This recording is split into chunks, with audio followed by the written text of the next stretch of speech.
एक प्रसंग आता है महाभारत में कि जब अर्जुन बाण छोड़ते थे तो कर्ण का रथ 10 हाथ पीछे जाता था, और जब कर्ण बाण चलाता था अर्जुन के रथ पर तो अर्जुन का रथ 1 इंच पीछे खिसकता था।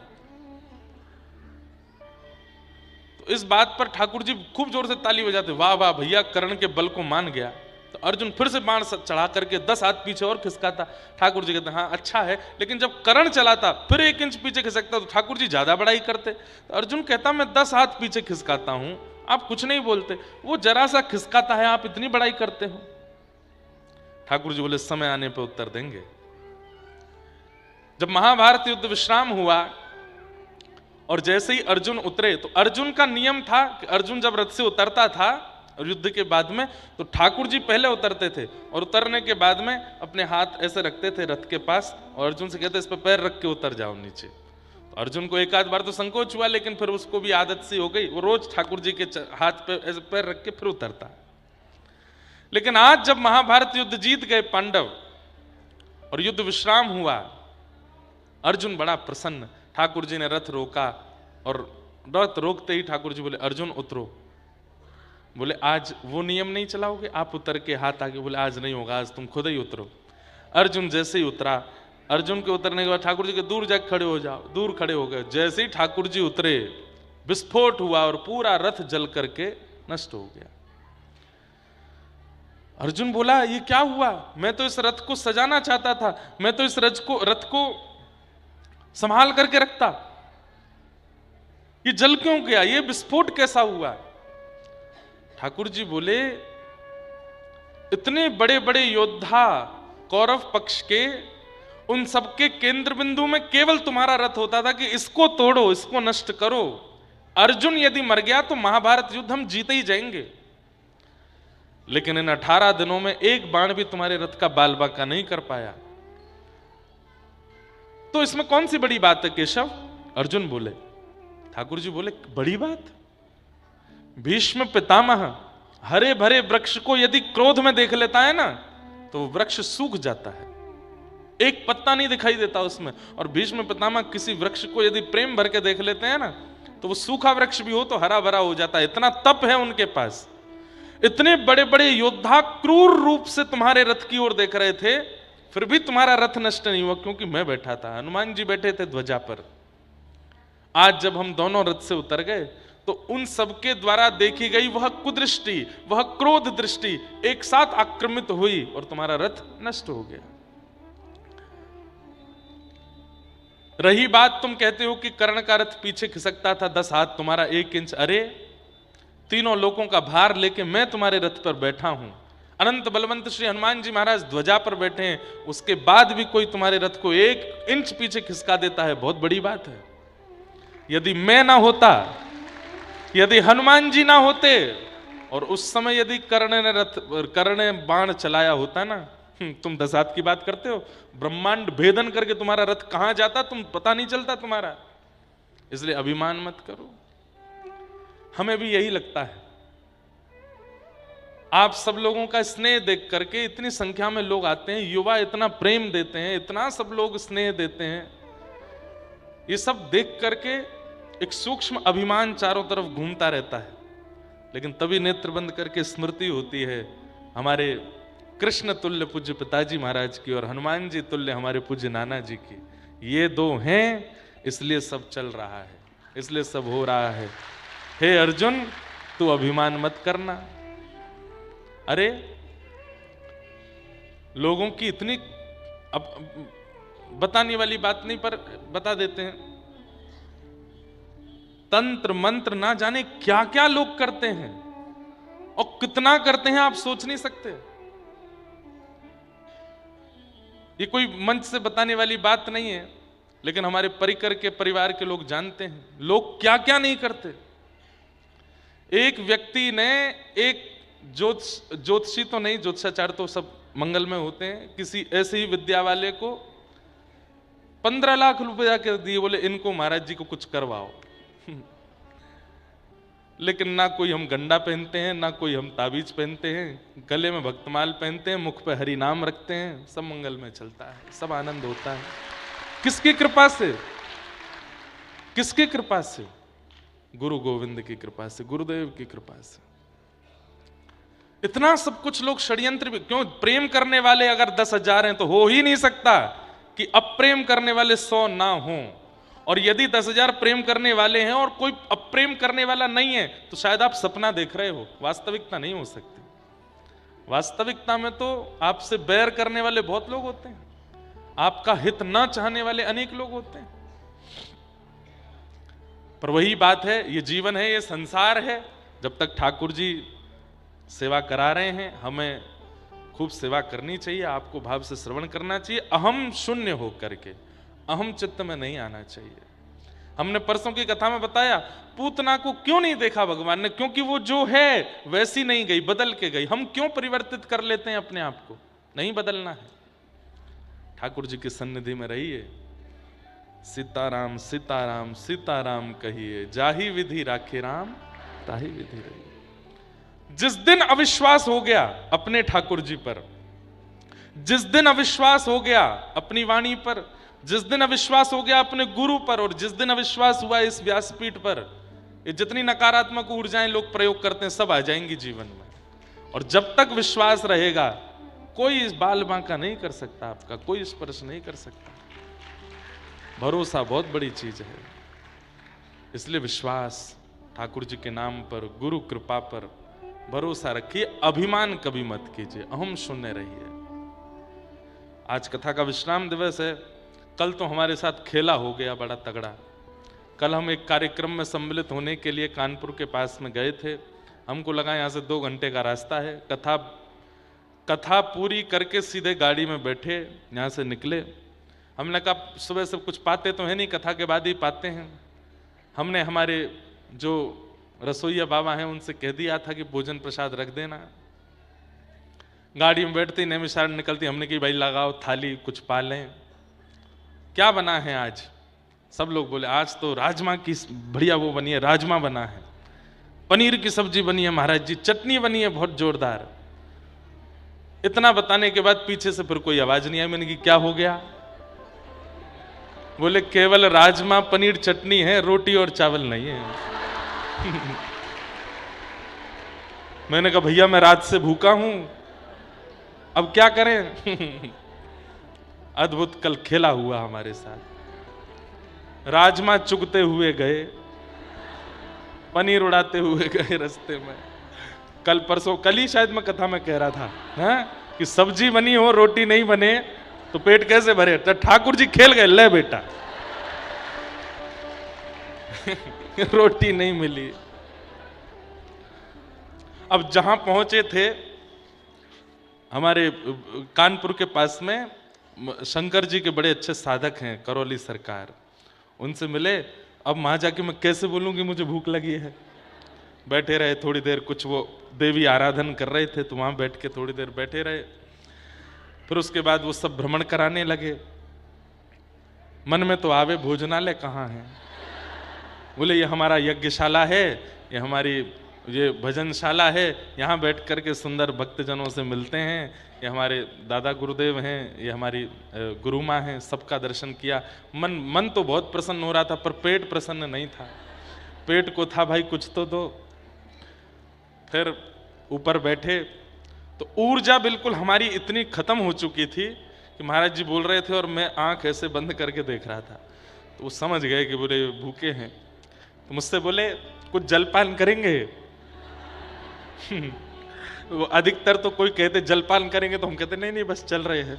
कल हमने कहा जरूर करूंगा मैं, पवाइए आप। अच्छा, फिर संग वाले हमारे ये सब 2-2 रोटी वाले। मैंने कहा आज 2 रोटी नहीं खानी है, ज़्यादा पानी है, सुबह से कुछ पाया नहीं है। 2 रोटी पाई, 4 रोटी पाई, चावल पाए, चकाचक प्रसाद पाए। रात में 1:30 बजे आए हम वापस नैमिषारण्य। और महाराज जब यहाँ पहुँचे हैं, बस ये था कि कोई सुला दो अब हमको। कल एक समय की भोजन हुआ, पता नहीं कैसा ठाकुर जी ने आनंद किया कल। तो ऐसे खेलते हैं ठाकुर जी कभी कभी। अद्भुत सुख है, अद्भुत आनंद है। आज कथा का विश्राम दिवस। आइए हम लोग कथा सत्र में प्रवेश करें। सीताराम सीताराम सीताराम कहिए। कभी कभी ठाकुर जी पनीर राजमा पर भी रखेंगे, तो उसी पर ही रह लीजिए। तो कल हम लोग श्रवण कर रहे थे कि वृंदावन के सुंदर पावन यमुना पुलिन पर श्री प्रिया प्रियतम और सर्वांगीण गोपियों ने रास विहार किया। रस और रास की सुंदर महिमा आप सब लोग कल सुन ही रहे थे। आज हम क्रम थोड़ा जल्दी पूर्ण की ओर ले चलेंगे ताकि कथा समय से विश्राम हो सके। कल से वृंदावन में अद्भुत होली महोत्सव है। श्री प्यारे राधा गिरधर लाल जी का होली उत्सव और श्रीमद् भागवत की कथा दोपहर 2 बजे से फोगला आश्रम वृंदावन में रहेगी। सब लोग, जो लोग भी यहाँ से आना चाहें वहाँ आ जाइएगा। वैसे भी वहाँ बहुत भीड़ है ही, फिर भी आप लोग आ सको तो आना। रंग गुलाल कुछ भी लेकर के मत आइएगा। हमने वहाँ स्ट्रिक्टली सबको कहा है कि बाहर से कोई भी रंग गुलाल कथा में नहीं लावे। कथा विश्राम हुआ करेगी 5 साढ़े 5 बजे। उसके बाद श्री गिरधर लाल जी रंग डाला करेंगे सब पे। आप रंग मत डालो, आप तो कोरे बन के आओ, ठाकुर जी को रंग डारन दो। हम पहले ही रंग अपने संग लेके चलते हैं, तो ठाकुर जी कहें तू तो पे वैसे ही रंग धरो, तो मैं काय को डारूं। लेकिन आप तो कोरे बन करके आओ, श्वेत वस्त्र पहन करके आओ और ऐसे बन के आओ कि ठाकुर जी रंग डारें और आप गा सको। मेरी चुनरी में पड़ गयो दागरी, ऐसो चटक रंग डारो, श्याम मेरी चुनरी में पड़ गयो दागरी, ऐसो चटक रंग। एक बात कहें, वृंदावन की होली के रंगों के दाग जब जीवन में पड़ते हैं ना, वस्त्रों पर पड़ते हैं ना, उन दागों को गिनिएगा और उन दागों को गिनने के बाद में आप प्रसन्न हो जाइएगा। क्यों? अब जीवन में जो दाग लगाने वाले लोग हैं ना, वो दाग नहीं लगा पाएंगे, क्योंकि उसकी भरपाई ठाकुर जी ने कर दी है। हम सबके जीवन में निश्चित है कब अपमान का अनुभव करना है, कब सम्मान का अनुभव करना है, कब अपयश देखना है, कब किसी व्यक्ति के द्वारा कलंक लगना है, किसी के द्वारा हमारी कुछ गलत हमारे जीवन में होना, सब निश्चित है। लेकिन जब हम ठाकुर जी के सन्मुख जाके उनकी पिचकारी को रंग, उनके पिचकारी को भाव अपने ऊपर ले लेते हैं ना, तो फिर जीवन में आने वाले जो दाग हैं वो सब खत्म हो जाते हैं, वहीं भरपाई हो जाती है उसकी। ठाकुर जी ने लगा दियो, अब कोई मानव नहीं लगा पाएगा आपके ऊपर। इसलिए वृंदावन की होरी विचित्र है, वृंदावन की होरी अद्भुत है। पर ये आपके होली वाले दिन से 3-4 दिन पहले से जो कई उपद्रव होने लगते हैं, हम आपको लिखित में दे सकते हैं। वो ब्रजवासी नहीं है, ब्रजवासी उपद्रव नहीं करते। बाहर के लोग जो आते हैं कई आसपास के क्षेत्रों के, वे उपद्रव करते हैं। जबरदस्ती पकड़ के रंग डालेंगे, किसी के वस्त्र फाड़ देंगे, किसी के ऊपर डाल देंगे, माताएं बहनों के साथ में उटपटांग स्थिति। इतना भयंकर पाप लगेगा कि ठाकुर जी जीवन में क्षमा नहीं करेंगे। ये वृंदावन की होली है, आपके गांव देहात या फिर आपके शहर की होली नहीं है। वहां जाकर के वो उपद्रव मत कीजिए जो आप अपने शहर और घरों में करते हैं।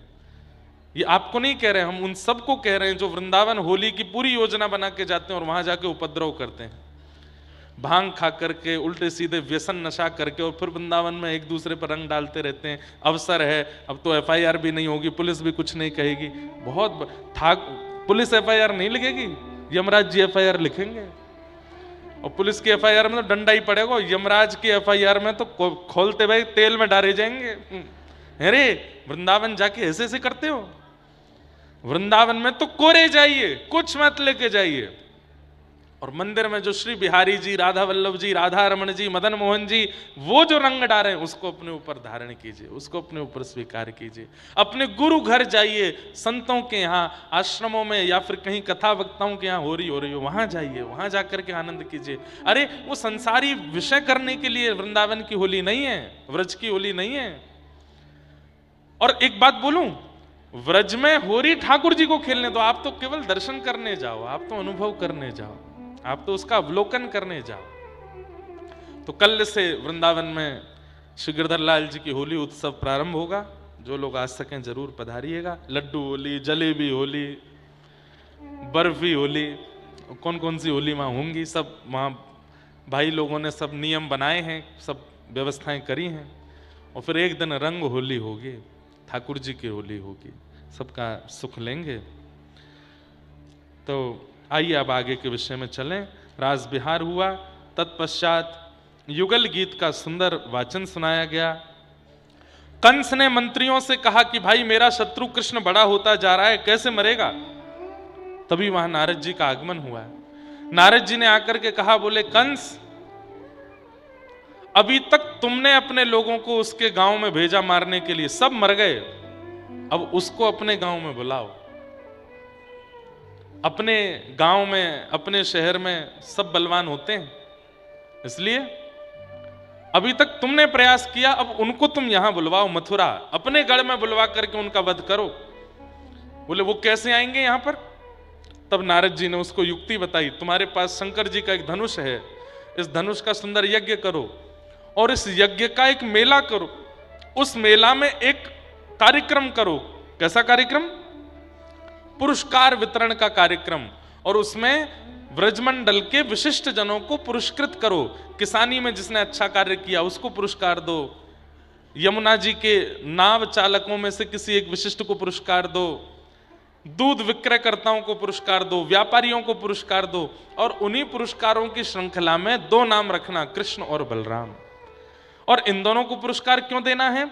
तो बोले उसके पीछे कारण बता देना। हमने सुना है इन्होंने व्रज की बड़ी रक्षा की, बड़े बड़े राक्षस मारे, और इंद्र के कोप होने पर गिरिराज पर्वत उठाया, कालिया नाग को भगाया, इसलिए हम इनको पुरस्कार देना चाहते हैं। इससे दो काम होंगे, कृष्ण तुम्हारी नगरी में आ जाएगा, और दूसरा, सबके मन में ऐसी भ्रांति है कि राक्षस तुमने भेजे थे, उन्हीं राक्षसों को मारने वालों को पुरस्कार दोगे तो ये भ्रांति सबके मन से निकल जाएगी कि राक्षस तुमने नहीं भेजे थे, नहीं तो तुम पुरस्कार क्यों दोगे? कंस तो चरणों में गिर गया, जय हो मेरे गुरुजी, आपसे अच्छा तो मेरा कोई सोचता ही नहीं है, इतनी बढ़िया आपने युक्ति बताई। नारद जी बोले, मैं तुम्हारा भला चाहता हूं और मैं सदा चाहता हूं कि तुम ऐसे ही प्रसन्न रहो, बस अब परसों तुम्हारे हाथों उस कृष्ण का वध देखना चाहता हूं। कंस इतना भर दिया, कंस बोला, आप बिल्कुल मेरे गुरुदेव, आप बैठिए, देखना मैं क्या करता हूं। नारद जी महाराज कौन है बंधुओं? जैसे हमारे जीवन के स्क्रिप्ट राइटर ठाकुर जी हैं, ऐसे ठाकुर जी की लीला के स्क्रिप्ट राइटर नारद जी हैं। कब कहां क्या करना है नारद जी डिसाइड कर लेते हैं। यहां कंस को चेता करके सीधे पहुंचे वृंदावन। ठाकुर जी गौचारण कर रहे थे, इतने में ही नारद जी दिखाई दिए दूर, तो सखा और ग्वालाओं को दूर छोड़ करके ठाकुर जी बोले मैं अभी आऊं, और वन में गए और नारद जी को जाके हृदय से लगा, अरे मेरो नारद आयो, मेरो नारद आयो। नारद जी बोले, भगवान कब जाएंगे आप मथुरा? उस दुष्ट कंस को कब मारेंगे आप? उसका वध कब करेंगे? 11 वर्ष निकल गए आपको आए हुए पृथ्वी पर, कब करेंगे अपनी लीला? ठाकुर जी हंस के बोले, अच्छा मां क्या बोल के आए हो? वहां उल्टी पाठ पढ़ा के आए हो यहाँ के हमसे? अरे वो तो मेरा काम है कि मुझे सब व्यवस्थित करना होता है, पर ये ठीक नहीं है ठाकुर जी। अब आप तो ऐसे व्रजमंडल में रम गए हो, भूल ही गए कि आपको जाना भी, आगे भी कई लीलाएं हैं। बंधुओं, हमारे व्रज के रसिक जन कहते हैं ठाकुर जी सच में स्तब्ध होकर बैठ गए और सोचने लगे, गहरी सोच में चले गए। नारद जी बोले, क्या हुआ भगवान? बोले, नारद मैं सच में भूल गयो कि मुकु व्रज से जानो है। अरे नारद, मैं अगर व्रज से चलोगो, यशोदा मैया को का हाल होएगो, ये नंद बाबा को का होएगो, ये मधुमंगल श्रीदामा तनसुका मनसुका धनसुका सबरी गैया श्री किशोरी जी राधा रानी, ये सब गोपियां, ये मुझसे बहुत प्रेम करें, प्रेम नहीं करें, इनके ये असंख्य हैं और इन असंख्यों का प्राण मैं हूं तो ये जीवित हैं। देख मैं तेरे पास मिलवे एकांत में आया हूं, वहां मधुमंगल श्रीदामा व्याकुल रह रहे होंगे मुंह को देखे बिना, मैं अगर चलो गए व्रज से तो इनको कहा होएगो? नारद जी महाराज बोले ठाकुर जी का हाथ पकड़ के, पहले ब्रह्मा को संशय हुआ था कि आप भगवान हो कि नहीं हो, फिर इंद्र को संशय हुआ कि आप भगवान हो कि नहीं हो, आज मुझे भी हो रहा है, आप सच में भगवान ही हो ना? ठाकुर जी के नेत्र सजल हो गए। नारद एक काम नहीं हो सकता? बोले क्या? तुम शंकर जी और ब्रह्मा जी से बात करके ये कह लो कि मेरी जो पदवी है, परब्रह्म की जो पदवी है, उसको कोई और संभाल ले, मैं सदा के लिए व्रज में ही रह जाऊं। ऐसा हो नहीं सकता क्या? मुझे यहां से नहीं जाना। मुझे इतना प्रेम करते हैं सब ब्रजवासी कि पहली बार परब्रह्म होकर के मुझे मोह का अनुभव हो रहा है। मैं इन ब्रजवासियों को छोड़ नहीं पा रहा हूं। सोचिए बंधु,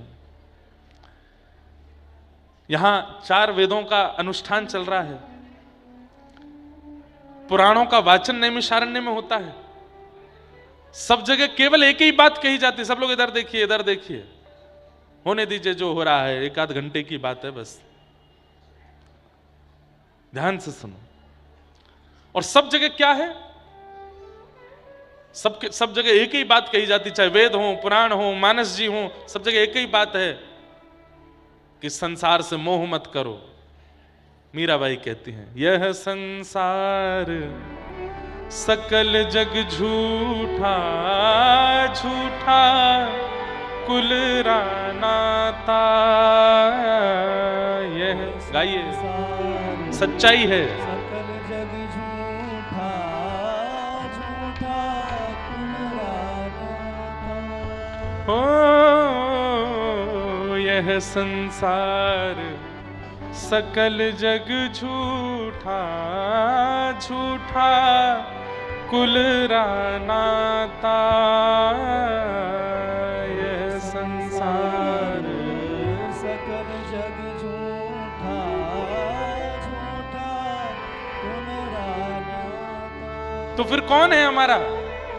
मीरा के प्रभु गिरधर नागर, मीरा के प्रभु, मीरा के प्रभु नटवर नागर, मीरा के प्रभु गिरधर नागर। हरि चरणा चितराची गिरधर जन्म मरण रासाथी। गिरधर जन्म मरण रासाथी। गिरधर जन्म मरण रासाथी। गिरधर जन्म मरण। इस वर्ष 28, 29 नहीं 29, 30, 31 दिसंबर बंबई में मीरा चरित्र कहेंगे। जो बंबई के आसपास के वहां आ जाइएगा, बहुत सुंदर है। मीराबाई का चरित्र बहुत बहुत प्यारा है। आहा गिरधर जन्म मरण रात साथी, मैं याने नाय बिसरूं दिन राती। हो याए नाय बिसरूं मैं दिन राती। हो याए नाय बिसरूं मैं दिन राती। गिरधर जन्म मरण रासाथी। गिरधर जन्म। सब कहते हैं, सब गाते हैं, सब यही समझाते हैं कि संसार में कोई अपना नहीं है, मोह मत करो। और ये सब किससे प्रेरणा लेकर के बोल रहे हैं? ठाकुर जी से। आज वही ठाकुर जी नारद जी से कह रहे हैं, मैं इन ब्रजवासियों को छोड़ नहीं पाऊंगा। अरे मधुमंगल मेरे बिना पानी ना पीवे, श्रीदामा मोह देखे बिना भोजन ना करे, यशोदा मैया मोह देखे बिना दिन नहीं चालू होवे वाको, मैं चलोगे तो ये कैसे रहेंगे? नारद जी कह रहे हैं, आप सच में भगवान ही हो ना? ये मोह आपको कैसे हो गया? ये आसक्ति आपको कैसे हो गई? ठाकुर जी बोले, नारद इन ब्रजवासियों के प्रेम बंधन में बंध गया हूं मैं नहीं खुल पा रहा हूं इससे। तुम कोई और योजना बना लो, मैं परब्रह्म पदवी का त्याग कर देता हूं। अरे कोई पदवी नहीं है आपकी। नारद जी चिल्लाने लगे, डांटने लगे ठाकुर जी को, पदवी नहीं है आपकी, आपका निर्माण नहीं किया किसने, आपसे सब चलता है, आपसे सब निर्माण हुआ है। आपकी पदवी में कोई और कैसे कैसे बैठ जाएगा? आप परब्रह्म हैं, परमात्मा हैं, सब ब्रह्म हैं, आप परब्रह्म हैं, आप आदि ब्रह्म हैं। क्यों भूल रहे हैं इस बात को? ठाकुर जी कान पे हाथ धर के बोले, मुझे मत बताओ कि मैं परब्रह्म हूं, आदि, मुझे अच्छा नहीं लग रहा ये सुनना। मैं यशोदा को लाला हूं, मैं तो नंद जी को लाला हूं, मैं तो श्री किशोरी जी के हृदय को बिहारी हूं, ये सब गोपीन को प्रेमी हूं, गैयान को चरावे वारो हूं, इन ग्वालान को सखा हूं, मुझको यही पता है, याते ज्यादा मुझको मत बताओ। नारद जी बोले मुझे घबराहट हो रही है, अब ये क्या हो गया नाथ, आपको कैसे आसक्ति हो गई? ठाकुर जी बोले ये संसारी प्रेम नहीं है, इन ब्रजवासियों का प्रेम आस्वादन करके देखो नारद, ये ब्रह्म को बांधने की सामर्थ्य रखते हैं, ऐसा प्रेम है इनके पास। तभी नारद जी महाराज ने एक ग्रंथ लिखा, नारद भक्ति सूत्र, और उस नारद भक्ति सूत्र में कहा, बोले प्रेम क्या है, भक्ति क्या है, भाव क्या है? बोले यथा व्रज गोपिका नाम, व्रज की गोपियां बताएंगी वो तो। व्रज सामान्य नहीं है, व्रज साधारण नहीं है, व्रज अद्भुत है। नारद जी महाराज चरणों में गिर गए और चरणों में प्रणाम करके बोले भगवान अब मैं एक शब्द आगे नहीं सुनूंगा। परसों कंस किसी को भेजेगा और भेज करके आपको मथुरा बुलवाएगा, आप सब छोड़ करके मथुरा जाएंगे, कंस का वध करेंगे और वापस फिर ब्रजमंडल नहीं आएंगे। आगे आपको सांदीपनी विद्यालय जाना है, उसके बाद आपदा का ज्ञान देना है, 16,108 विवाह आदि करने हैं, इतने राक्षसों का वध करना है। अभी तो बहुत क्रिया है नाथ, आप विश्व कल्याण के लिए आए हैं और विश्व कल्याण व्रज में रह के नहीं कर पाओगे, आपको बाहर आना पड़ेगा। और ऐसा कहकर के नारद जी अपनी सौगंध देकर के वहां से अंतर ध्यान हो गए। ठाकुर जी रोने लगे, अब मैं कैसे जाऊं? वो 3 दिन इतनी व्याकुलता में है ठाकुर जी, एक एक के पास जा रहे हैं, मधुमंगल को हृदय से लगाते हैं तो हृदय से लगाए रखते हैं। मधुमंगल के लाला 11 वर्षन में इतना प्रेम तने पहले कभी नहीं किया, आजकल काहे गयो? ठाकुर जी एक एक को हृदय से लगा के, एक एक को स्पर्श करके, मानो उसकी स्मृति अपने अंदर ले रहे हैं, उसकी भावनाओं को अपने चित्त में धारण कर रहे हैं कि अब पता नहीं कब मिलेंगे मुझे ये। और परसों का दिन आया, श्री अक्रूर जी महाराज वृंदावन आए और वृंदावन आकर के नंद यशोदा से कहा आपके बालकों को पुरस्कृत करने के लिए कंस ने मथुरा में बुलाया है। ये खबर सुनते ही सब ब्रजवासी स्तब्ध हो गए, बोले हमारे लाला को कोई पुरस्कार नहीं चाहिए, मथुरा तो बिल्कुल नहीं जाएगा, कंस के यहां तो कतई नहीं जाएगा। सब ब्रजवासी चढ़ गए अक्रूर जी के ऊपर। तब दूर बैठे हुए कृष्ण बलराम मन में सोचने लगे, भैया ऐसे तो हम नहीं जा पाएंगे, कुछ करना पड़ेगा। ठाकुर जी बीच में आए, सब ब्रजवासियों को बैठाए, बोले क्यों क्यों चिल्ला रहे हो, क्यों इतना हल्ला कर रहे हो? सब ब्रजवासी बोले लाला तेने सुनी ना, कंस पुरस्कार देवे के काजे बुला रहे हो, हमारो लाला जाएगा कंस के पास? ठाकुर जी कमर पे हाथ धर के बोले क्यों नहीं जाएंगे हम, अभी तुम्हारे बालक को पुरस्कार देना हो तो तुरंत भेज देते, लेकिन मोहे पुरस्कार मिलेगा तो सबरे मना कर रहे हो। अरे सब जीवन में यश पाना चाहते हैं, सब कीर्ति पाना चाहते हैं, लेकिन नंद यशोदा के बालकों को यश कीर्ति मिल रही हो तो आप सब ब्रजवासी नाराज हो जाते हो। नहीं नहीं लाला, हम वाह भाव से नहीं कह रहे। अरे लाला तू गलत समझ रहे हो बात को, तो को यश मिले, कीर्ति मिले, पुरस्कार मिले, ये तो हमारा सौभाग्य है, हम तो या मारे कह रहे हैं, तू जाने ना कंस कैसा है। नहीं नहीं नहीं, ये बात नहीं है, मैं सब जानता हूं, आप सब लोग चाहते ही नहीं हो कि मुझ को पुरस्कार मिले। अरे आप ब्रजवासियों ने क्या किया, चोर कहकर के बुलाया मुझे, छलिया कहकर के बुलाया मुझे, गौ चरैया कहकर के बुलाया मुझे। ये सब बातें सुनकर के ब्रजवासियों का हृदय फट रहा है। पर ठाकुर जी क्यों बोल रहे हैं? नहीं बोलूंगा, इनको बुरा नहीं लगेगा तो ये मुझे छोड़ेंगे कैसे? बंधुओं, ये भी प्रेम का एक स्वरूप है कि वहां प्रेमी जिसने कभी ऐसी कोई चर्चा नहीं की जिससे आपको कष्ट हो, वो किसी दिन करने लगे तो समझ जाना कि शायद वो इसलिए कर रहा है ताकि आपको कष्ट हो, आपको बुरा लगे तो आप उसको थोड़ी छूट दे दो जाने की। ठाकुर जी बोले प्रेम प्रेम में मैं निकल नहीं पाऊंगा यहां से, इनको कष्ट देना पड़ेगा मुझको। अरे छड़ी लेकर के मेरे पीछे भागे, इतने राक्षस आए, एक ने भी आकर के मुझसे कभी पूछी लाला तुमको कोई कष्ट तो नहीं, कोई संकट तो नहीं? कालिया नाग, काली देह में कूद करके मैंने कालिया नाग को मर्दन किया, कोई ने आकर के पूछी लाला तेरे अंदर विष तो नहीं चलोगे? कितनी रात्रि तक ज्वर में रहे हो, मैया को भी नहीं पता चलने दी मैंने, इतना सब कछु सह करके मैं आज बैठा हूं और आज मुझको पुरस्कार मिल रहा हो तो सबरे लड़ रहे हो कि हमारे लाला को पुरस्कार नहीं मिलेगा, ये तो चोर ही रहेगो, ये तो सदा गैयान को चरावे वारो ही रहेगो, ये तो सदा मट्टी में ही खेलेगो। सब ब्रजवासी शांत हो गए। नहीं लाला, हमारे मन में बिल्कुल मत बोलो, मैं सब जानू तुम्हारे मन में क्या चल रहा है। सब यशोदा मैया की ओर देखने लगे। यशोदा मैया आकर के ठाकुर जी से बोली, लाला आज ऐसा क्यों लग रहा हो कि तू कृष्ण नहीं है? अरे इन ब्रजवासी को तू डांट रहा है? इतनो प्रेम करने वाले, इतनो स्नेह देने वाले इन सब ब्रजवासी से तू ऐसे बात कर रहा है? तू को प्रेम नहीं दियो कोई ने?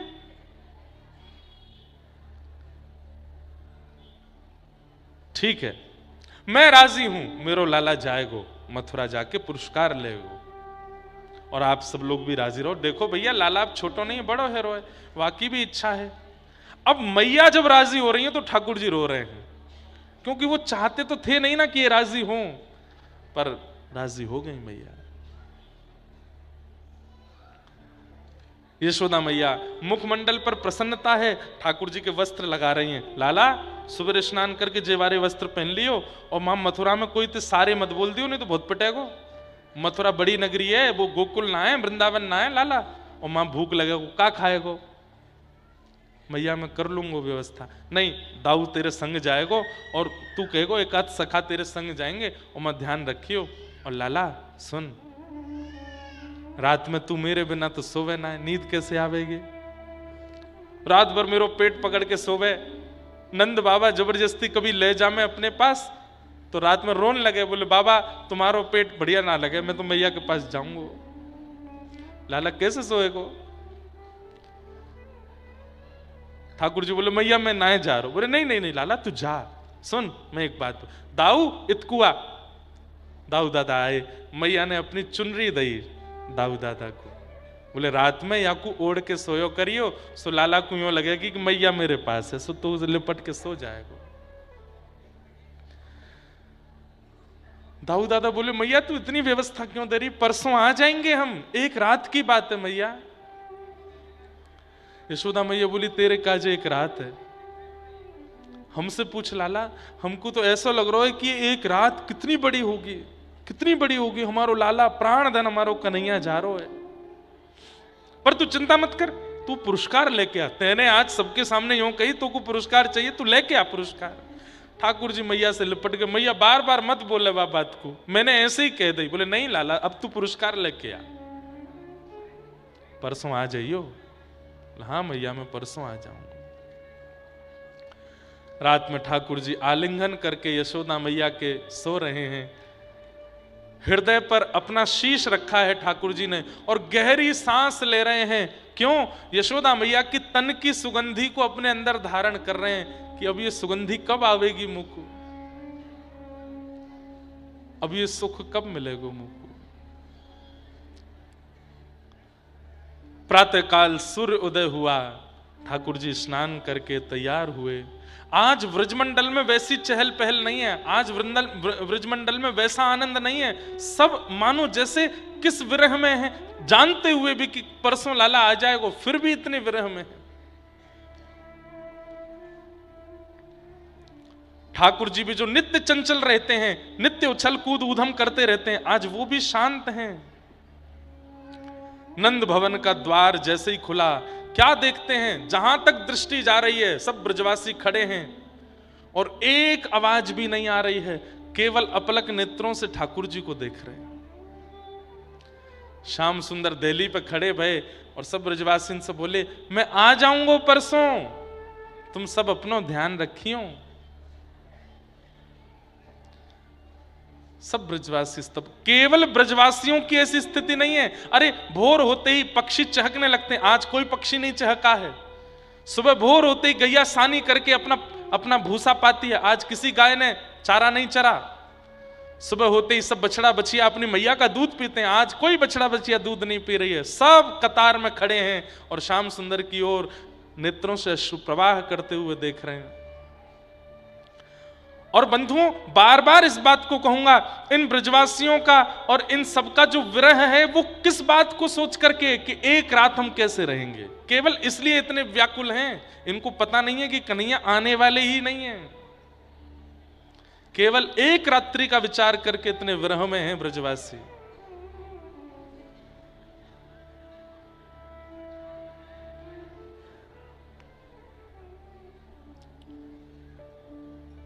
ठाकुर जी सब ब्रजवासियों से मिलते हुए जैसे रथ के पास पहुंचे, किशोरी जी वहीं खड़ी हैं। बंधुओं, ये सब प्रसंग हमारे व्रज के साहित्य में है, ज्यादा विस्तृत भागवत में नहीं है। ठाकुर जी किशोरी जी से कहते हैं, हे श्यामाजू, आप तो सब जानते हो, आप तो सब अनुभव है कि मेरा जाना आवश्यक क्यों है, आगे की लीला संपादित करनी है, कृपा करके मुझे आज्ञा दो। श्री राधा रानी कहती हैं, कन्हैया, कोई व्यक्ति अगर अच्छे कार्य के लिए जा रहा हो तो उसको टोकना नहीं चाहिए, और अगर प्रेमी दूर जा रहा हो तो प्रेमिका वो कैसी जो उससे ये ना कहती हो कि क्यों जा रहे हो। अगर मैं ये पूछती हूं कि क्यों जा रहे हो तो टोक लगती है, और टोक लगेगी तो आपका सत्कार्य कैसे होगा। और अगर मैं ये ना भी पूछूं कि क्यों जा रहे हो तो मैं प्रेयसी कैसी जो अपने प्रेमी को दूर जाने पे पूछ भी नहीं रही है कि क्यों जा रहे हो। इसका उत्तर मुझे क्या देना चाहिए, आप स्वयं बता के जाइए। मैं क्या करूं, आपसे पूछूं ना पूछूं, शांत रहूं, मौन रहूं कि कुछ बोलूं, मुझे बताओ। अगर मैं पूछती हूं तो टोक लगती है, और नहीं पूछती हूं तो मैं प्रेयसी कैसी जो प्रेमी के दूर जाने पे एक शब्द भी नहीं बोल रही है। ठाकुर जी कुछ नहीं बोले, चरणों में प्रणाम किया, और श्री किशोरी जी जहां खड़ी थी, जैसे ही ठाकुर जी ने सिर झुकाया, किशोरी जी पीछे हो गई।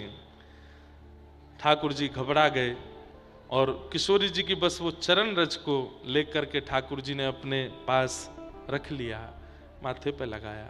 नेत्र लाल पड़े हैं श्याम सुंदर के, नेत्रों से अश्रु प्रवाह पी रहे हैं। बंधुओं, मैं कभी कभी एक बात कहा करता हूं कि ब्रजवासी विरह में हैं, पर ब्रजवासी रो तो लेते हैं, ब्रजवासी बोल तो देते हैं। हमारी श्रीमती राधा रानी वो विरह में है, पर कभी कभी गोपियों के बीच बैठ करके अपनी चर्चा कर तो लेती हैं, रो तो लेती हैं। पर श्याम सुंदर वो जब से मथुरा गए हैं, जितना विरह होता है, जितना रोना आता है, एकांत में रहते हैं, किसी के सामने रोते नहीं, और कोई देख भी ले तो तुरंत हंसने लगते हैं, मुस्कुराने लगते हैं। बंधुओं, यदि कष्ट होने पर कोई व्यक्ति रो लेता है, कष्ट होने पर कोई व्यक्ति बोल देता है, तो इसका मतलब वो अपने कष्ट को हल्का कर रहा है।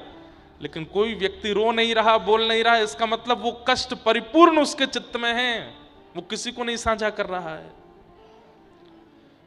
मेरी दृष्टि में इस विश्व में सबसे कठिन विरह यदि किसी ने सहा है तो वो श्री कृष्ण ने सहा है, हंसते हुए सहा है, बिना रोए सहा है, बिना बोले सहा है।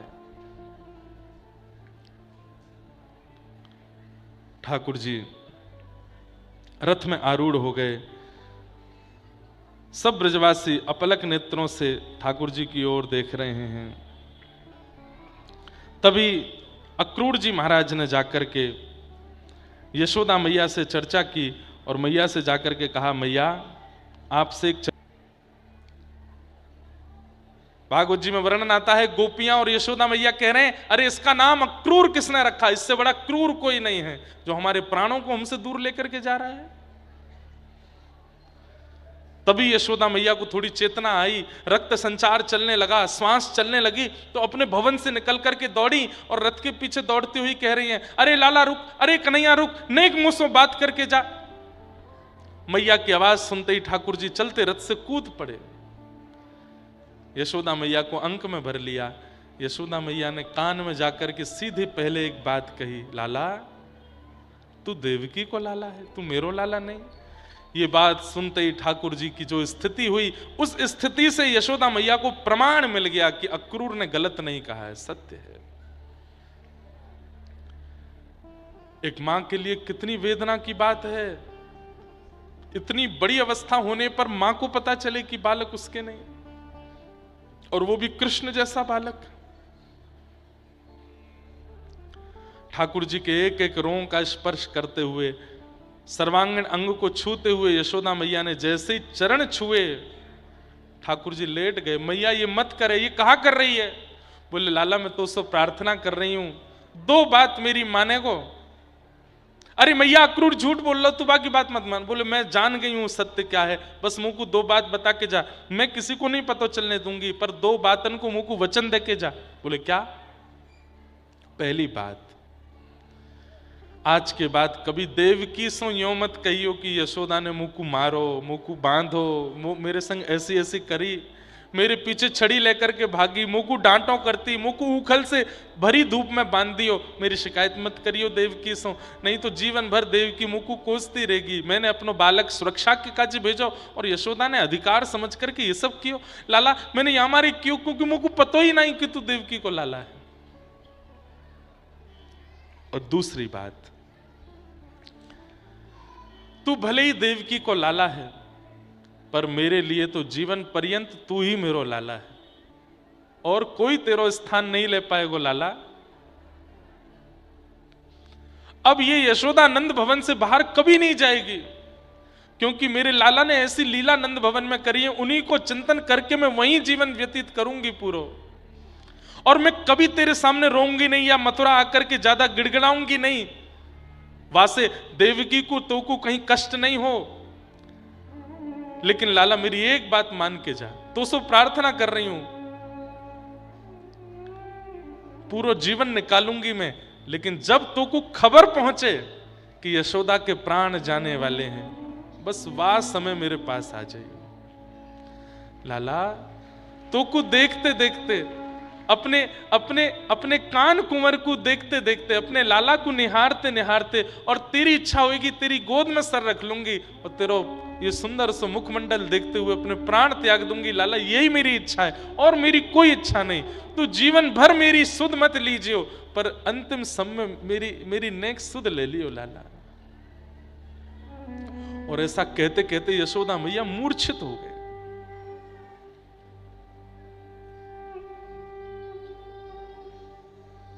ठाकुर जी आकाश की ओर देखते हैं, 33 कोटि देवताओं को देख करके प्रार्थना कर रहे हैं, मुझे ब्रज से दूर मत करो।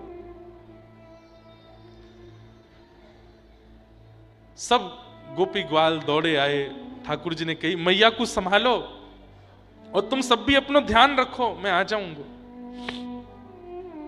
वृंदावन को दंडवत प्रणाम किया, साष्टांग वृंदावन को प्रणाम करके संपूर्ण रज को अपने तन पर लगा करके श्री ठाकुर जी रथ पर बैठ गए और श्री मथुरा को प्रस्थान कर गए।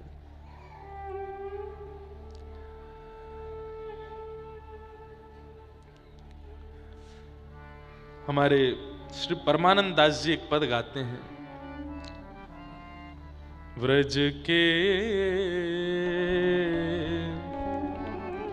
विरही लोग बेचारे, व्रज के विरही लोग बेचारे, बिन गोपाल ठगे से ठाणे, बिन गोपाल अति दुर्बल तनहारे, अति दुर्बल व्रज के विरही लोग बेचारे, व्रज के। अरे कोई अंगूठी चुरा ले जाए, गले का हार ले जाए, फिर भी एक जीने की संभावना लगती है कि कोई बात नहीं जी लेंगे, पर कोई सब कुछ ही लेकर के चला गया हो, पत्नी भी ले गया, बच्चों को भी ले गया, घर भी ले गया, माता पिता भी ले गया, जीवन सर्वस्व ले गया, कुछ भी छोड़ करके नहीं गया, तो व्यक्ति ठगा सब ठाड़ा रहेगा। मुझे यही सोचता है अब मैं करूं क्या, अब मेरे जीवन का अस्तित्व क्या है। ऐसी स्थिति ब्रजवासियों की हो गई है, हमारा प्राण है कृष्ण, चले गए। और ब्रजवासी तो पता है, ये आपस में चर्चा कर रहे थे, अरे अभी देखियो ये रथ नेक दूर जाएगो कन्हैया जा ही नहीं पावेगो, दौड़ के आ जाएगो, हमारे बिना को मन ही नहीं लगेगो। लेकिन थोड़ी देर हो जाने पर जब ठाकुर जी नहीं आए तो दूसरे कहते हैं तू तो कह रो लाला आवेगो, वो तो आयो ही नहीं। तो उसको भी ऐसा लगता है मैंने तो कितने विश्वास से कहा था कि कन्हैया आ जाएगो, कहीं ऐसा तो नहीं कन्हैया ठग करके चलोगो हमारे संग। हाँ। मात यशोदा पंथ निहारे, मात यशोदा निरखत साँझ सवारे, निरखत साँझ सवारे। जो कोई कान कान कर बोले, जो कोई कान कान कर बोले, अखियन बहत पनारे, अखियन बहत पनारे। ब्रज के बिरही लोग बेचारे, ब्रज के बिरही लोग बेचारे, ब्रज के बिरही लोग बेचारे, ब्रज के बिरही लोग। यह मथुरा कागज की रेखा न निकसे ते कारे, परमानंद स्वामी बिन ऐसे ज्यों चंदा बिन तारे। जैसे चंद्रमा के बिना तारे नहीं दिखते हैं, ऐसे अब कृष्ण के बिना हमारा अस्तित्व क्या है। चले गए श्याम सुंदर। अब प्रकट लीला में तो बंधुओं चले गए ठाकुर जी, पर अप्रकट लीला की भावना ऐसी है, वृंदावनम परित्यज्य पादमेकम न गच्छति। जैसे ही वृंदावन की सीमा पर रथ पहुंचा ठाकुर जी का, ठाकुर जी ने तुरंत अक्रूर जी का कंधा पकड़ा, बोले रोको रथ यहीं पर। ध्यान से सुनिएगा इस लीला को। अक्रूर जी बोले क्या बात है? यमुना स्नान करना है। अक्रूर जी के मन में एक संशय चल रहा था, ठाकुर जी को देख करके छोटा सा जरा सा बालक है, ये कंस को मार पाएगा? उस संशय का भी निवारण करना था ठाकुर जी को, और एक लीला भी करनी थी। तो ठाकुर जी ने क्या किया? यमुना जी के तट पर तुरंत रथ रुकवाया। जहां वृंदावन की सीमा खत्म होती है ठीक वहीं ठाकुर जी ने रथ रुकवा। आज भी है अक्रूर घाट वृंदावन में, बिल्कुल ज्यादा लोग वहां पहुंच नहीं पाते, जंगल के अंदर है अक्रूर घाट। तो वहां ठाकुर जी ने रथ रुकवाया, और रथ रुकवा करके ठाकुर जी बोले हम यमुना स्नान करने जा रहे हैं। यमुना स्नान करके ठाकुर जी लौट करके आए। अक्रूर जी महाराज बोले मेरी भी इच्छा हो रही है, मैं भी स्नान करूं। बोले जाओ। अक्रूर जी ने जैसे ही यमुना जी में गोता लगाया, भीतर जाकर के आंख खोल करके देखा, तो वही दो भुज श्री कृष्ण जो रथ पर बैठे हैं, वो सर्वांगीण अपनी मायाओं के साथ शंख चक्र गदा पद्म धारण करके शेष नाग पर पौड़े हुए यमुना जी के भीतर दर्शन दे रहे हैं। जब वही छवि चतुर्भुज रूप में भीतर देखी, अक्रूर जी घबराए, तुरंत निकल करके बाहर देखा तो वही ठाकुर जी दो भुज में खड़े हैं। पुनः भीतर जाकर के देखा तो वो छवि दिखाई नहीं दी। इस पूरे संदर्भ में लीला क्या हुई, बहुत ध्यान से सुनिएगा। ठाकुर जी ने दो रूप धारण किए। एक ठाकुर जी का ऐश्वर्य रूप है और एक ठाकुर जी का प्रेम स्वरूप है। कर्तुम अकर्तुम अन्यथा कर्तुम समर्थ ईश्वर। हमारे अंदर ऐश्वर्य और प्रेम एक साथ निवास करता है, पर ठाकुर जी हैं, वो चाहें तो दो रूप बना सकते हैं। तो ठाकुर जी ने अपने ऐश्वर्य रूप को यमुना जी में भेजा। जैसे ही अक्रूर जी ने उसका दर्शन किया, गोता अंदर लगाया, तो प्रेमी श्री कृष्ण रथ से उतर के चले गए, और यमुना जी के भीतर दिखने वाले जो ऐश्वर्य कृष्ण थे, वे दो भुजा धारण करके रथ पर विराजमान हो गए। और मथुरा, द्वारिका, महाभारत आदि ये सारी लीलाएं ठाकुर जी के ऐश्वर्य रूप ने की है। प्रेमी स्वरूप ठाकुर जी का तो सदा वृंदावन में ही रहता है, वो वृंदावन छोड़ के कभी नहीं जाता। या फिर ऐसा कह लूं, बुद्धि और मन ये दो हमारे जीवन को चलाती हैं। ये दोनों एक नहीं होते, बहुत मुश्किल होती है जब ये दोनों एक हो जाएं। तो ठाकुर जी का जो मन है वो वापस वृंदावन को चला गया, और ठाकुर जी का जो पौरुष बुद्धि है वो आगे की लीला में है। इसलिए आप मथुरा लीला से द्वारिका लीला तक जब सुनेंगे तो ऐसा लगेगा ये वही कृष्ण है जो माखन चुराते थे, ये वही कृष्ण है जो रास करते थे, ये वही कृष्ण है जो यशोदा मैया के पीछे पीछे दौड़ते थे। ये अंतर क्यों लगने लगता है? अचानक से वही श्री कृष्ण इतने ऐश्वर्यवान कैसे हो जाते हैं? मुख से गीता का ज्ञान निर्झरित हो रहा है, सुदर्शन चक्र चल रहा है, गदा लेकर के ठाकुर जी दौड़ रहे। अच्छा, वृंदावन में ठाकुर जी ने किसी को सुदर्शन चक्र से नहीं मारा, किसी को गदा से नहीं मारा, सबको हाथ और पैरों से ही कृपा की सबके ऊपर। लेकिन मथुरा आते ही ठाकुर जी ने चतुर्भुज रूप धारण कर लिया, और चतुर्भुज रूप में पूरी लीला कर रहे हैं। इसका मतलब क्या है? वो ऐश्वर्य स्वरूप है ठाकुर जी का। वृंदावनम परित्यज्य पाद में कम न गच्छति। वृंदावन छोड़ करके ठाकुर जी एक पग भी कभी बाहर नहीं रखते हैं।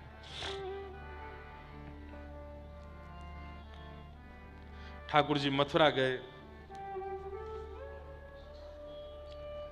प्रसंग बहुत सुंदर है,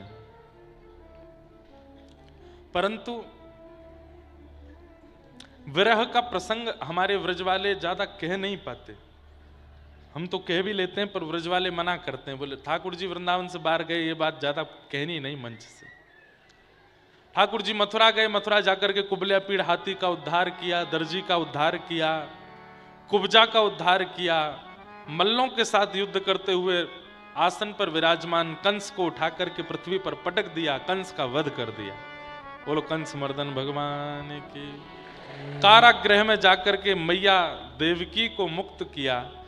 देवकी मैया हृदय से लगा करके लाला से कहती है, अब मोह छोड़ के मत जाइयो। ठाकुर जी बोले कहीं ना जाऊंगा मैया, तेरे संग ही रहूंगा। ठाकुर जी ने इच्छा प्रकट करते हुए वसुदेव जी से कहा, अब मुकु पढ़वे जानो है।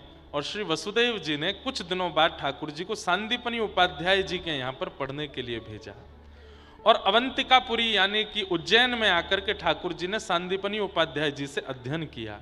वहीं ठाकुर जी को सुदामा नाम के मित्र की प्राप्ति हुई। इतनी सुंदर कथा है कि सुदामा जी से मैत्री कैसे हुई ठाकुर जी की।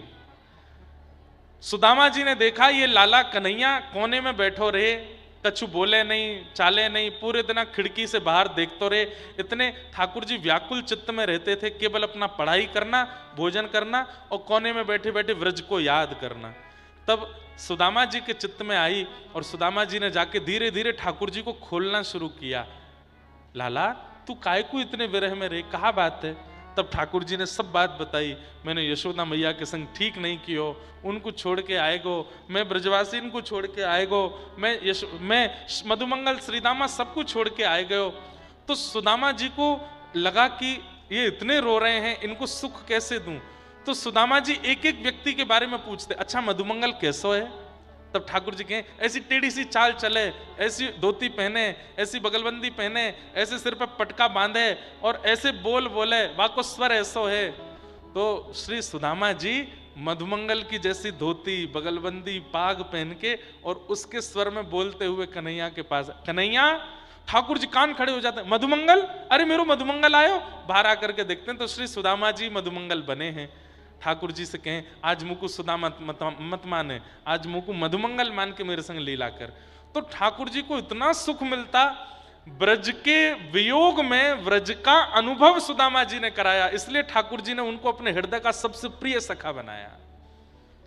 क्या समझ में आई बात? कभी कभी ठाकुर जी के आगे आप इंद्रेश बन के ही मत रहो, ठाकुर जी के आगे जो हो वैसे ही मत रहो।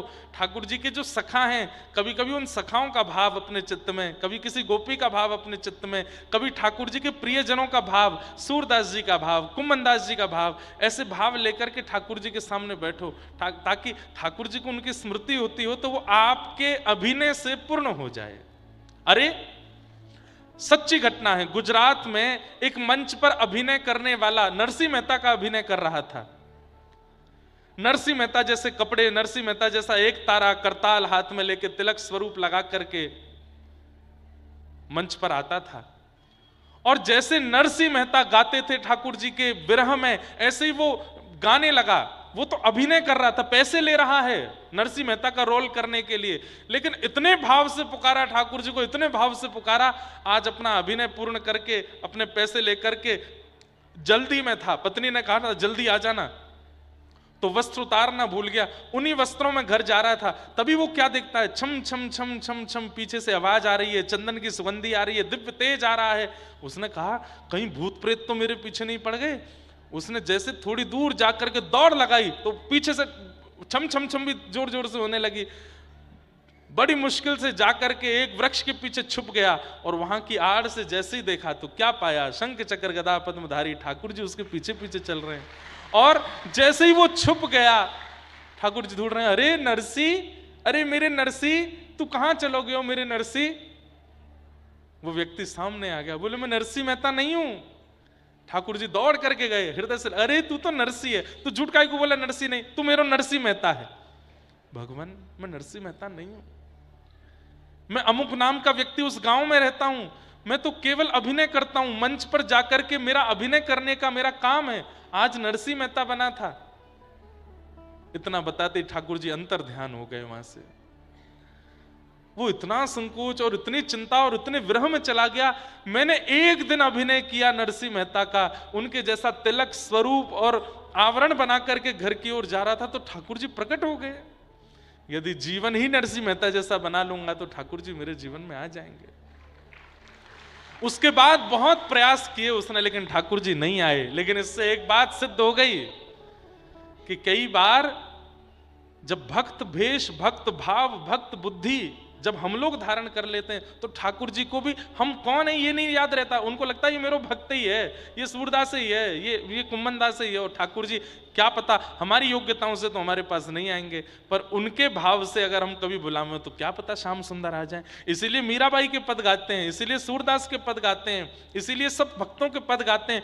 हम पुकारेंगे तो ठाकुर जी नहीं आएंगे, पर उनकी कहानी लेकर के पुकारेंगे, क्या पता ठाकुर जी आ जाए।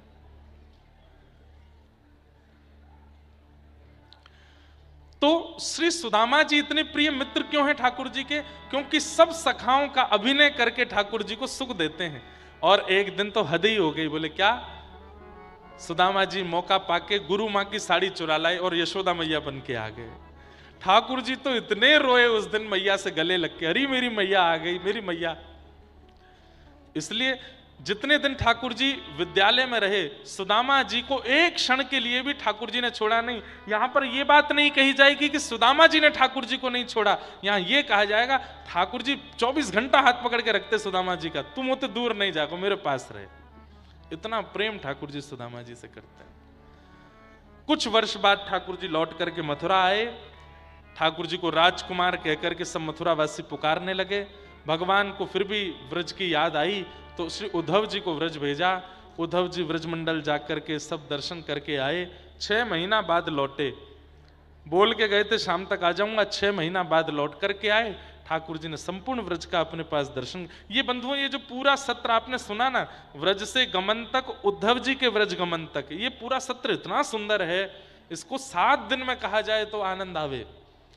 ठाकुर जी का व्रज से मथुरा आगमन और फिर उद्धव जी का व्रज गमन, उद्धव गोपी संवाद बहुत सुंदर है। उद्धव जी के साथ ठाकुर जी फिर मैत्री कर लिए और ये ठाकुर जी के दूसरे सखा हुए। 3 सखा हैं भगवान के केवल, सुदामा, उद्धव और अर्जुन। कोई कहे मधुमंगल, श्रीदामा, तनसुका, मनसुका, ये कौन है? बोले ये तो भगवान के प्राण हैं, ये सखा नहीं है। सखा ठाकुर जी के 3 ही हैं पूरी कृष्ण लीला में। इन 3 के अलावा चौथा सखा नहीं है ठाकुर जी का। उद्धव, अर्जुन और सुदामा।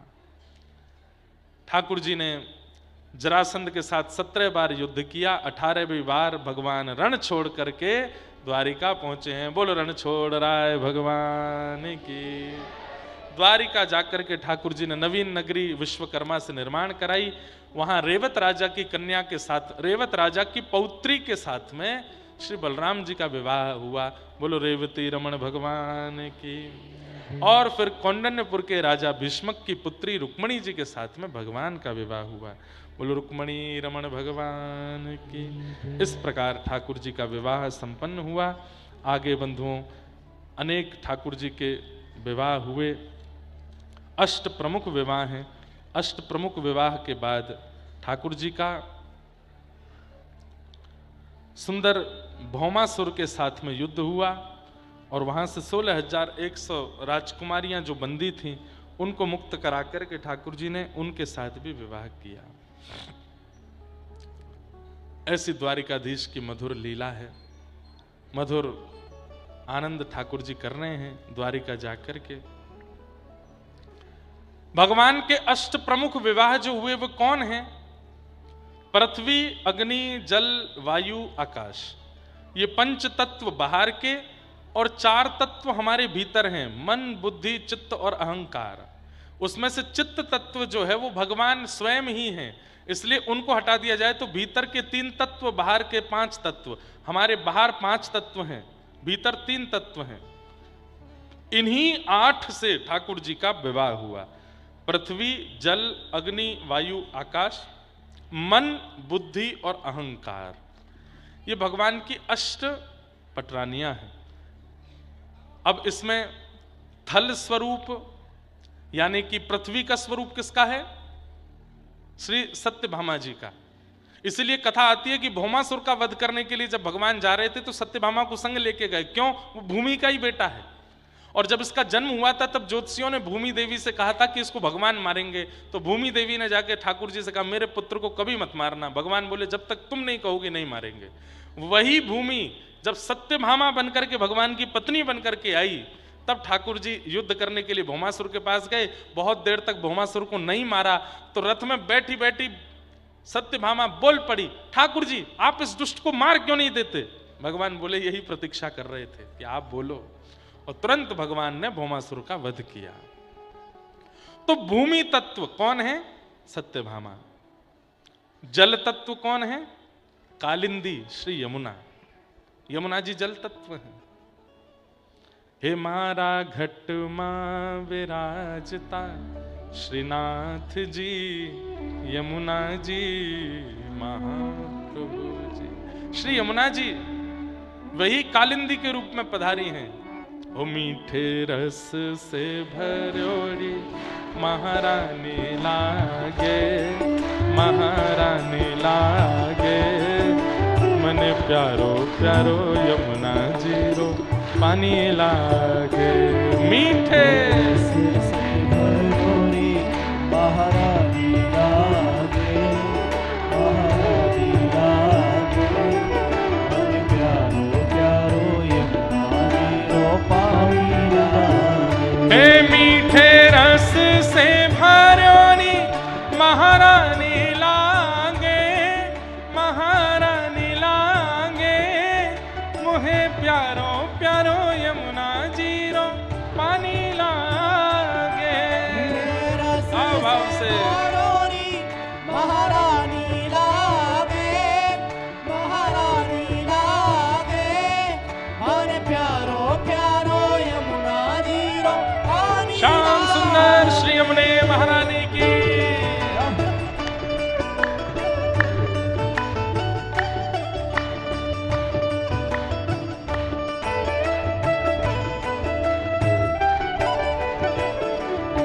मुरली में तेरे सुखरे बारंबार, एक आनंद मुरली में तेरे सुमिरे बारंबार। आनंद मुरली में तेरे सुखरे बारंबार। हाँ कोटिक रूप धरे मनमोहन तो न पावे पार। कोटिक रूप हरे मनमोहन तो न पावे पार। हाँ कोटिक रूप धरे मनमोहन तो न पावे पार। रूप हरे मनमोहन तो न पावे पार। तेरा धा नाम में सफल जिंदगानी लागे, जिंदगानी लागे, मोहे प्यारो प्यारो यमुना जी रो पानी लागे। राधा नाम में सफल जिंदगानी लागे, जिंदगानी लागे,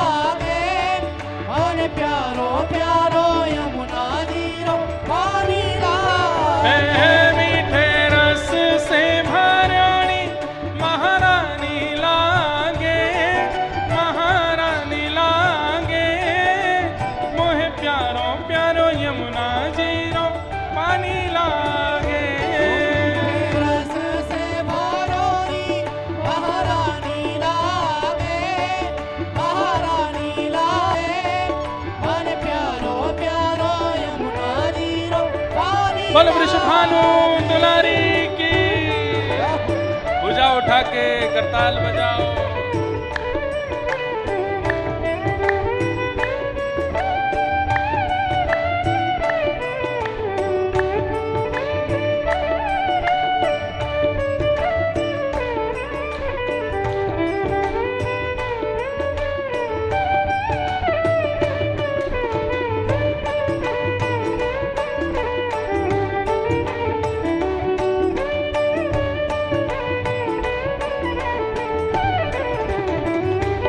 बोल वृषभानु के जमाई की।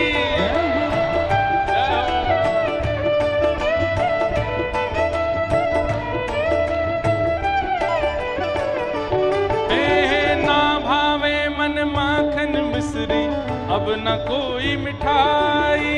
ना भावे मन माखन मिश्री अब ना कोई मिठाई। ना भावे मन माखन मिश्री अब ना कोई मिठाई।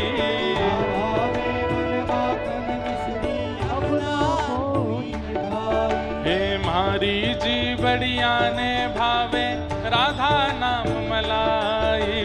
मारी जी बढ़िया ने भावे राधा नाम मलाई। हाँ मारी जी बढ़िया ने भावे राधा नाम मलाई। हरी जी बढ़िया ने भावे राधा नाम मलाई। राधा ओ राधा हे राधा आ राधा हे राधा नाम में सफल जिंदगानी लागे। जिंदगानी लागे मन प्यारो प्यारो यमुना जीरो पानी लागे। राधा नाम में सफल जिंदगानी लागे।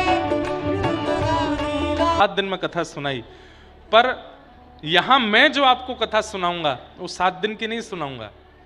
वो कब तक चलेगी उसका कोई पारावार नहीं है।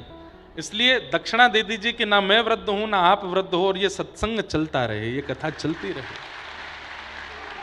इसलिए कहते हैं नैमिषे अनमिष क्षेत्रे ऋषयः सौनकादयः सत्रम स्वर्गाय लोकाय सहस्त्रम सम्मासत। कितना लंबा सत्र चला सूत सौनकादियों का? बोले सहस्त्र सम्मासत, सहस्त्र वर्षों तक चलता रहा। तो क्या किसी की मृत्यु नहीं हुई? बोले नहीं हुई, यही तो दक्षिणा मांगी थी कि कोई मरेगा नहीं, सब बैठे रहो सुनते रहो। तो भैया प्रसंग बहुत बड़े हैं। अभी एकादश स्कंद है, इस पर महीना भर प्रवचन किया जाए तो भी कम है, इतना अद्भुत। लेकिन हम सब जगह विभाजन कर रहे हैं, कहीं कुछ प्रसंग कहेंगे, कहीं को। हमने खुद महाराज जी से कहा कि 2029 में जब आएंगे तब राम कथा सुनाएंगे, और उसमें भी प्रयास करेंगे।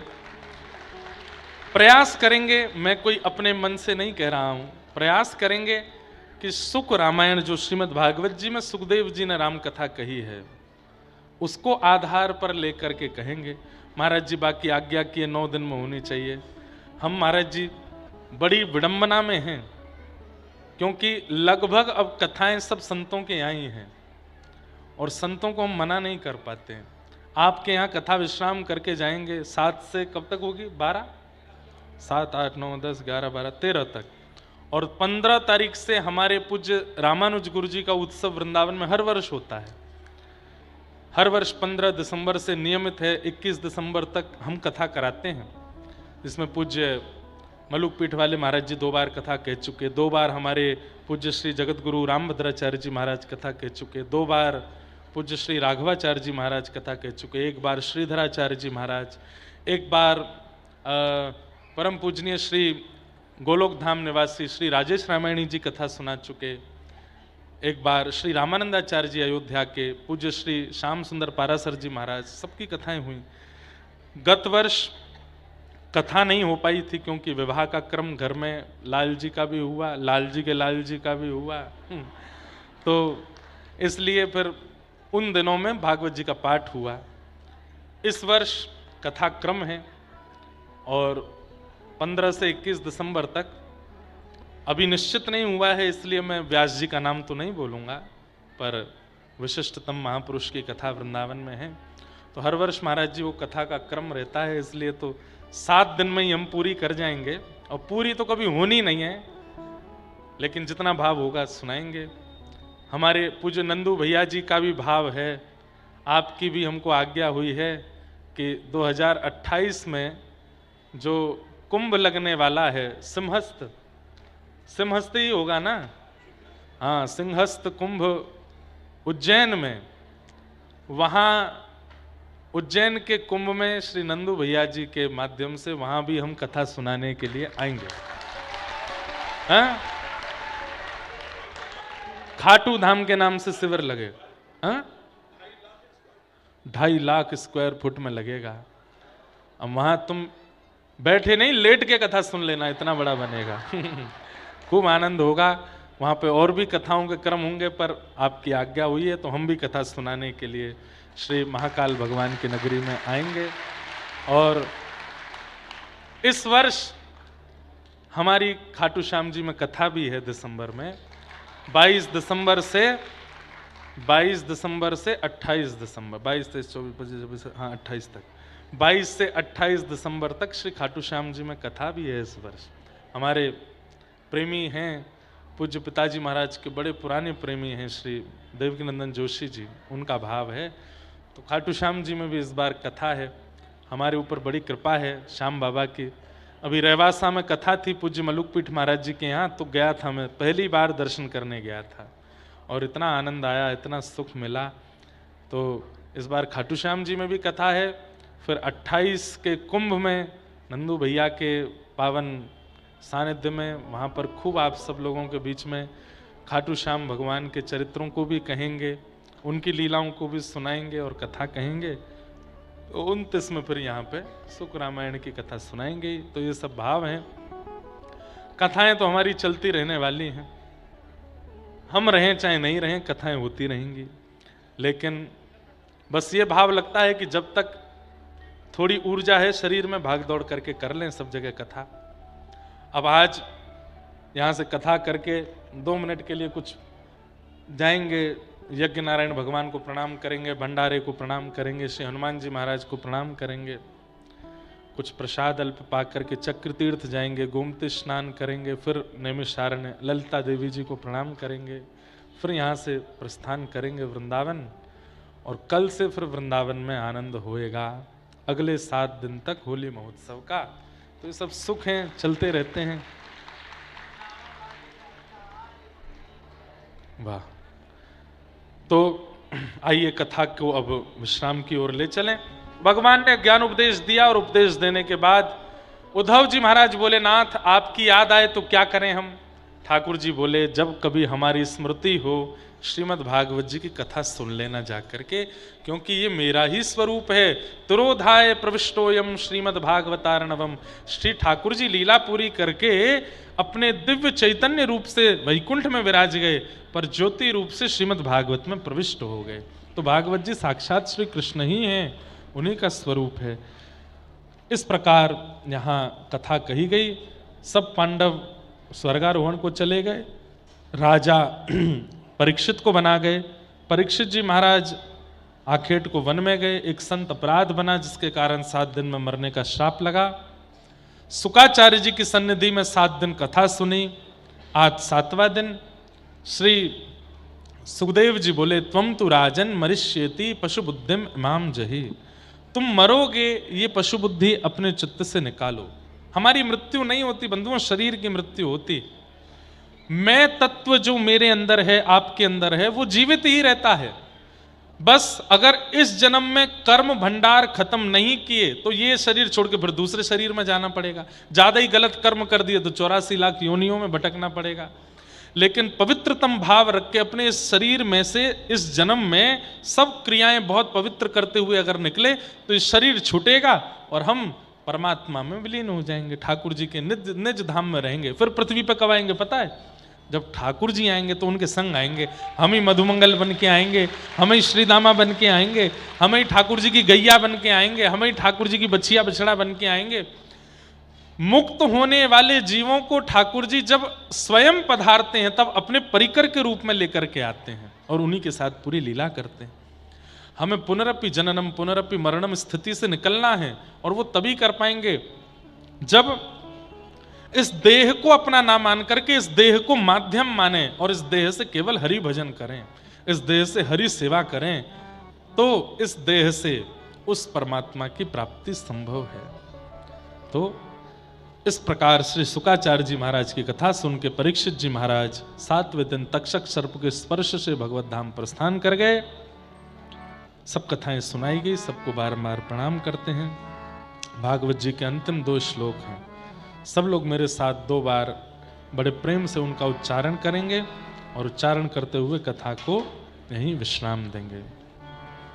भवे भवे यथा भक्ति, भवे भवे यथा भक्ति, भवे भवे यथा भक्ति, भवे भवे यथा भक्ति, पादयोस्तव जायते, पादयोस्तव जायते, पादयोस्तव जायते, पादयोस्तव जायते, तथा कुरुष्व देवेश, तथा कुरुष्व देवेश, तथा कुरुष्व देवेश, तथा कुरुष्व देवेश, नाथस्त्वं नो यतः प्रभो, नाथस्त्वं नो यतः प्रभो, नाथस्त्वं नो यतः प्रभो, नाथस्त्वं नो यतः प्रभो, नाम संकीर्तनं यस्य, नाम संकीर्तनं यस्य, नाम संकीर्तनं यस्य, नाम संकीर्तनं यस्य, सर्वपाप प्रणाशनो, सर्वपाप प्रणाशनो, सर्वपाप प्रणाशनो, सर्वपाप प्रणाशनो, प्रणामो दुःख समनः, प्रणामो दुःख समनः, प्रणामो दुःख समनः, प्रणामो दुःख समनः, तं नमामि हरिं परं, तं नमामि हरिं परं, तं नमामि हरिं परं, तं नमामि हरिं परं, तं नमामि हरिं तं परं। नमामि हरिं परं। बोलो वृंदावन अरण्य धाम में यथामति यथा योग्य श्रीमद् भागवत जी का वाचन विश्राम हो रहा है। हमारे पूज्य महंत जी श्री बजरंग दास जी महाराज को बारंबार वंदन। एक बार करतल ध्वनि से आप सब महाराज जी को प्रणाम कर लो। हमारे नंदू भैया जी को भी बहुत बहुत साधुवाद। आपने आपके प्रोत्साहन से और भाव से ही ये सब यहाँ आनंद हो रहा है। हमारे नैमिषारण्य क्षेत्र में ऐसे ही आज के वक्तागण आते रहें, अपनी कथाएं सुनाते रहें। कोई भी उठेंगे नहीं, सब बैठ जाओ। अभी कथा का विश्राम होगा, उसके बाद ही यहाँ से सब लोग जाएंगे। आपको हनुमान जी महाराज खूब बल प्रदान करें। ऐसे ही आप स्वस्थ रहें, आनंद में रहें, प्रसन्न रहें और हनुमानगढ़ी में ऐसे ही आपके माध्यम से सेवा चलती रहे। हमारी दोनों लाली, ये तो अब हमारी बहन हो गई, कल इन्होंने राखी पहना दी है हमें। रिद्धि और सिद्धि, ये इतनी बढ़िया दोनों लाली हैं, महाराज जी की दोनों पुत्री हैं। और हमारी अब भाभी जी कहें क्या कहें, भाभी जी ही हैं एक प्रकार से। ये तो हमारी दोनों लाली हैं और भाभी जी, उनका भी बहुत स्नेह। उनका नाम सुभद्रा है और उन्हीं के कारण नैमिषारण्य में इनके घर जगन्नाथ जी आए हैं। और जगन्नाथ जी की अद्भुत सेवा, आपके घर में जगन्नाथ जी की प्रमुख सेवा विराज रही है। कितना सुंदर अद्भुत दर्शन वहाँ जगन्नाथ जी का।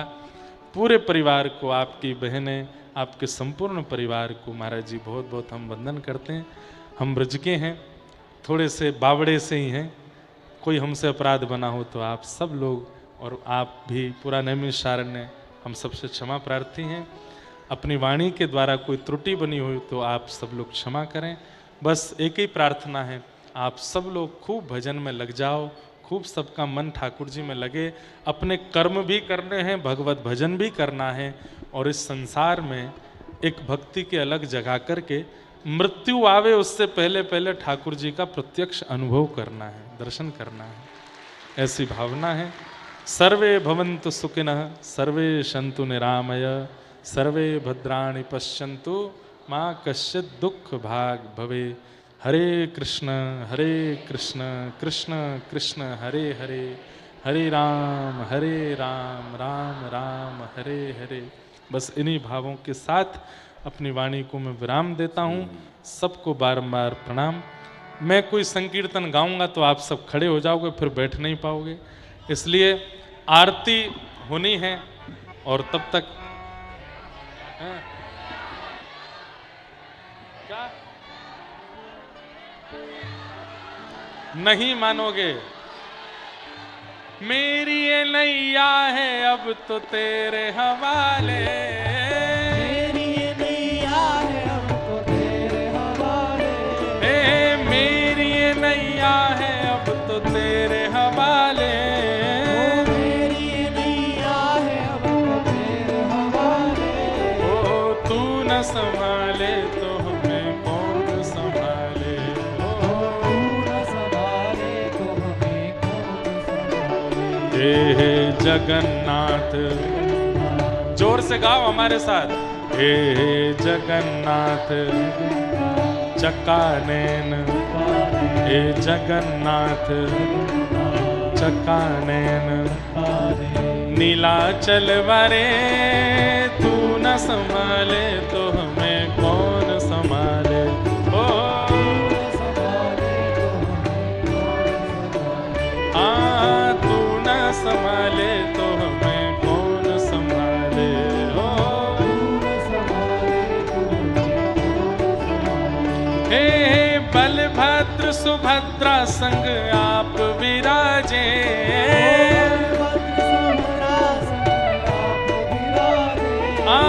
बलभद्र सुभद्रा संग आप विराजे,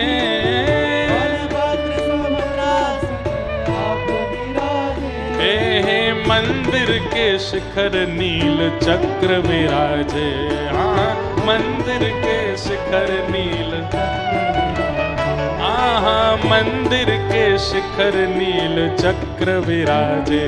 हो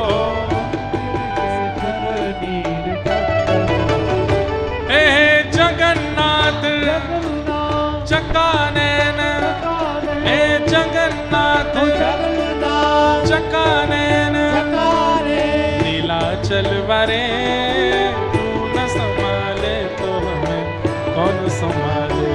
हो हाँ तू न संभाले तो हमें कौन संभाले। हो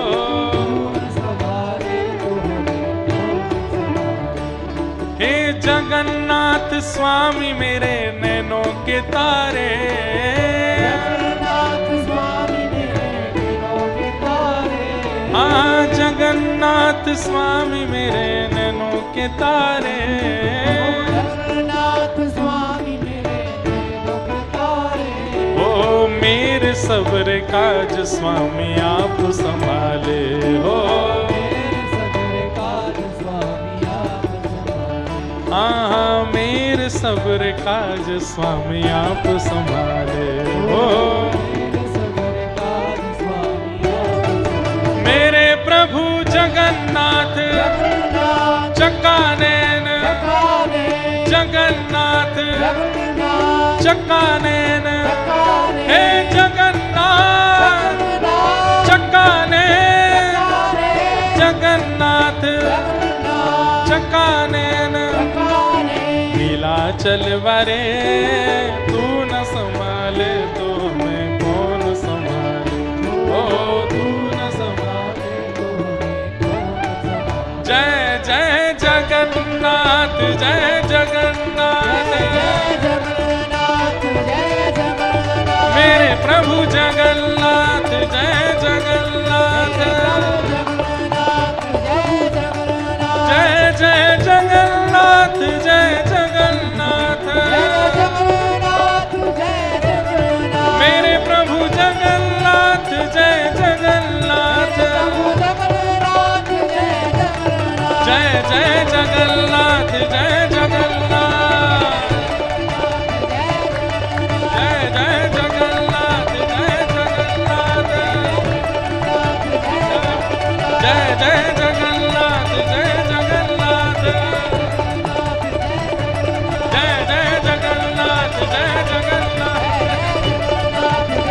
जगन्नाथ जगन्नाथ जगन्नाथ रक्षमा महाबाहु महाबाहु महाबाहु पाहि मां। जय श्री कृष्ण, जय सिया राम, जय श्रीमन नारायण, जय जय श्री राधे, जय जगन्नाथ, जय जगन्नाथ, जय जगन्नाथ, जय हो भैया।